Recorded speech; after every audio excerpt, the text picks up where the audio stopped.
L'AES doit-elle permettre à d'autres États de s'intégrer maintenant? Entraînera-t-elle la fin de la CEDEAO?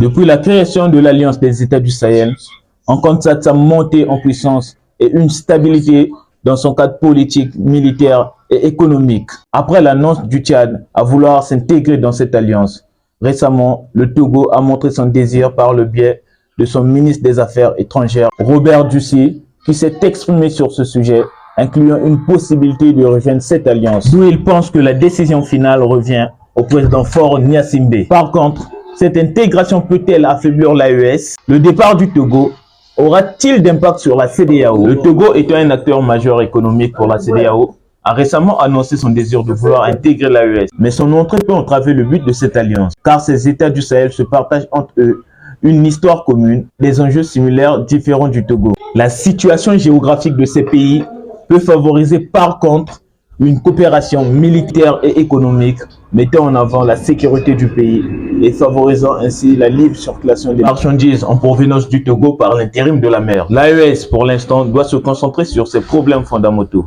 qui sont le renforcement de sa diplomatie régionale, la construction d'une véritable intégration économique en développant sa propre monnaie avant de penser à son élargissement qui doit se faire avec une analyse minutieuse. Le départ du Togo de la CEDEAO laissera un impact car il joue un rôle crucial dans le développement de cette communauté. Il renforce l'intégration régionale et promouvoir le commerce intra-régional, stimulant ainsi la croissance économique de la CEDEAO. Il participe à la coopération économique et à la libre circulation des biens, favorisant ainsi l'essor économique de la région. Politiquement, le Togo assure une stabilité régionale et garantit une sécurité à résoudre certains conflits dans la CEDEAO. Or, le départ du Togo dans la CEDEAO entraînera un déséquilibre dans cette communauté, car il a été un acteur majeur politiquement, économiquement, militairement.